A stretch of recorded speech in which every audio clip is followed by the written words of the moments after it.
Hello everyone, मेरा नाम है डॉक्टर मोहम्मद काशिफ। तो आज के इस वीडियो में हम बात करेंगे कि जो स्ट्रोक और पैरालिसिस के पेशेंट हैं उन्हें कौन सी चीजें नहीं खानी चाहिए। देखिए, आप जानते हैं कि आपको स्ट्रोक और पैरालिसिस हुआ है तो आप कौन सी चीजें अवॉइड कर सकते हैं अपने खाने से। देखिए, स्ट्रोक जो है वो दो तरह का होता है, इस्केमिक स्ट्रोक है और हेमरेजिक स्ट्रोक है। दोनों का रीजन आपको पता है कि जो ब्लड वेसल्स थी आपके ब्रेन को जो सप्लाई दे रही थी, ब्लड की जो सप्लाई दे रही थी, वो कहीं ना कहीं इंटरप्ट हुई है, उनमें ऑब्स्ट्रक्शन है, उनमें रुकावट पैदा हुई है, जिससे वो ब्रेन के टिश्यूज को पूरा का पूरा जैसे ब्लड नहीं पहुंचा पाई हैं, न्यूट्रिशन नहीं पहुंचा पाई हैं, उसके साथ साथ में ऑक्सीजन नहीं पहुंचा पाई हैं। तो ये हुआ किसकी वजह से? देखिए, सबसे पहले मैं एक चीज आपको बता दूं, कई रिसर्चेस में है कि कोई एक पर्टिकुलर रीजन नहीं है कि आपको जो स्ट्रोक है किसी पर्टिकुलर रीजन की वजह से हुआ है। मल्टीपल फैक्टर्स हैं जो स्ट्रोक के लिए रेस्पॉन्सिबल हैं। सबसे पहले जो हम बात करेंगे उसमें जो चीज शामिल है वो है आपका जो डेली चीजें हैं जो आप इस्तेमाल करते हैं अपने खाने में, क्योंकि खाना जो है वो सबसे बड़ा फैक्टर है किसी भी स्ट्रोक के पेशेंट के लिए कि वो किस तरह का जो फूड है, किस तरह का जो खाना है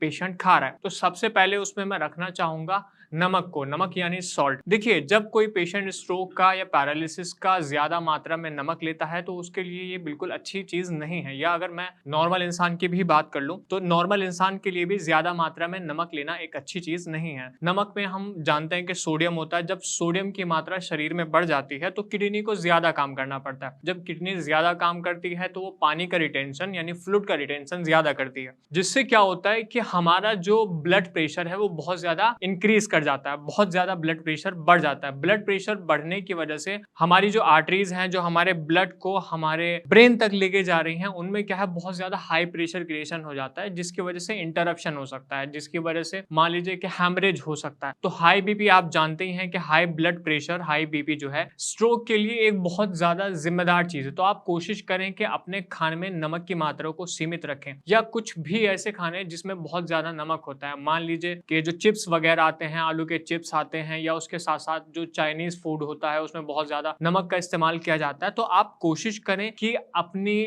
जो नमक की मात्रा है उसको सीमित करें। जितना आप नमक की मात्रा को सीमित करेंगे आपकी किडनी को ज्यादा ओवर फंक्शन नहीं करना पड़ेगा और आप सोडियम की मात्रा को जो है वो सीमित कर पाएंगे, जिससे क्या होगा कि आपका जो ब्लड प्रेशर है वो कहीं ना कहीं कंट्रोल रहेगा। तो कि जितने भी स्ट्रोक के पेशेंट हैं, जितने ऐसे पैरालिसिस के पेशेंट हैं, या और भी जो पेशेंट हैं जिनको ऐसे कोई प्रॉब्लम है, तो वो कोशिश करें कि ज्यादा से ज्यादा अपने नमक को सीमित करें। नमक की मात्रा को सीमित करवाने का मकसद सिर्फ इतना ही है कि आपका जो ब्लड प्रेशर है वो कंट्रोल में रहे।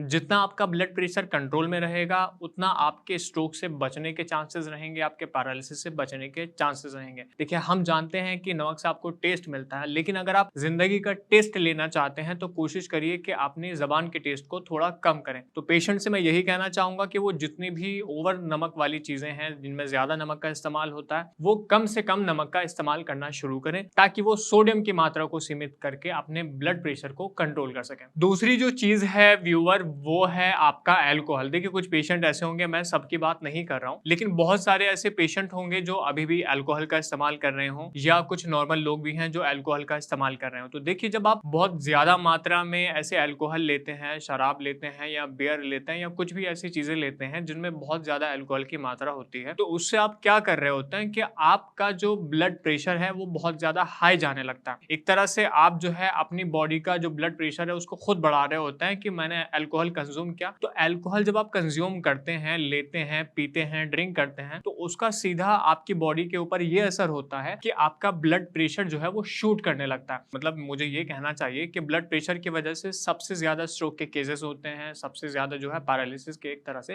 केसेस होते हैं। तो आपको कोशिश करनी है कि आप उन चीजों को ज्यादातर अवॉइड करें, जैसे मैंने सॉल्ट की बात की, नमक की बात की, और दूसरी मैं बात कर रहा हूं अल्कोहल की। तो अल्कोहल को भी आपको कोशिश करनी है कि आपको सीमित मात्रा में लेना चाहिए। अगर आप बहुत ज्यादा ऐसे रेगुलर लेते हैं, या आप कोशिश करें कि पूरी तरह से अल्कोहल को अवॉइड कर दें। स्पेशली मैं कहना चाहूंगा कि जो स्ट्रोक के या पैरालिसिस के पेशेंट हैं उनको तो कंप्लीटली जो है एडिक्शन जो भी उनका है अल्कोहल को, उसको बिल्कुल छोड़ देना चाहिए। अल्कोहल उनको नहीं लेना चाहिए। इसके अलावा अल्कोहल जब आप लेते हैं तो उससे, जैसे आप जानते हैं कि हमारे ब्लड में प्लेटलेट्स होती हैं, तो प्लेटलेट्स जो है वो क्लॉट के लिए रिस्पॉन्सिबल है। अब जब मान लीजिए आप अल्कोहल लेते हैं तो आपके जो ब्लड में प्लेटलेट्स हैं उनकी कहीं ना कहीं क्लॉटिंग हो जाती है। अब एक चीज आप जानते हैं कि आपके ब्रेन में, किसी के ब्रेन में ऐसे क्लॉट होने की वजह से जाहिर सी बात है कि उसको स्ट्रोक आने के चांसेस हैं। तो अगर आप ज्यादा मात्रा में अल्कोहल लेते हैं या रेगुलरली इस तरह से अल्कोहल लेते रहते हैं, स्ट्रोक स्ट्रोक के जो पेशेंट हैं, तो उन्हें दोबारा से स्ट्रोक आने के चांसेस रहते हैं, दोबारा से स्ट्रोक के एपिसोड आने के चांसेस रहते हैं। तो आप कोशिश करिए, आप खुद से अपनी जो अल्कोहल जो आप कंज्यूम कर रहे हैं, जो आप ड्रिंक कर रहे हैं, उसकी मात्रा को बहुत सीमित कर दें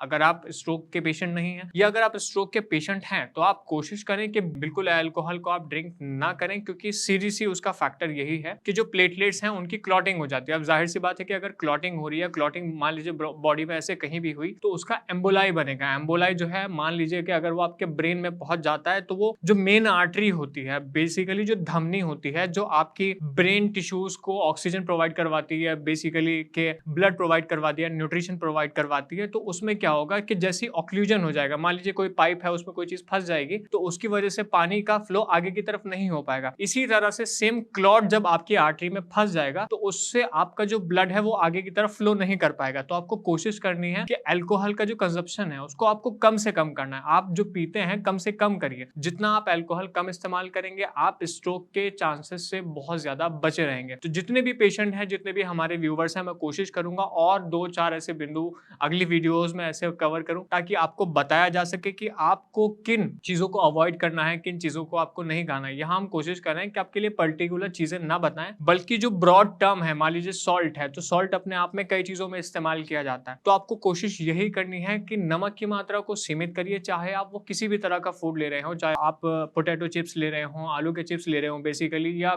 चाइनीज फूड खा रहे हो, किसी भी तरह का फूड हो, या फिर अल्कोहल हो। जितना आप सीमित मात्रा में लेंगे, उतना आपके लिए, शरीर के लिए, आपकी चीजों के लिए बेहतर रहेगा। आप चीजों से बचे रहेंगे। या जो स्ट्रोक के पेशेंट हैं, उनको आने वाले जो स्ट्रोक के दोबारा से एपिसोड्स हैं, उनमें कमी हो जाएगी, बिल्कुल नहीं होगा, लेकिन उन्हें अपनी जिंदगी में ये बदलाव करने ही पड़ेंगे। एक बात मैंने फिर से बोलना ऐसे चाहूंगा कि अगर आप जिंदगी में टेस्ट चाहते हैं, तो आपको अपने टेस्ट से थोड़ा कॉम्प्रोमाइज करना पड़ेगा। इसी वीडियो के साथ मैं आपसे विदा चाहूंगा। अगर आप कुछ ऐसे पूछना चाहते हैं, कोई आपका पॉइंट है, तो हमारे डॉक्टर्स की टीम आपके लिए हर समय अवेलेबल है। आप हमारे नीचे दिए गए नंबर पर कभी भी कॉल कर सकते हैं। हमारे डॉक्टर्स हर समय आपके लिए उपलब्ध हैं। धन्यवाद।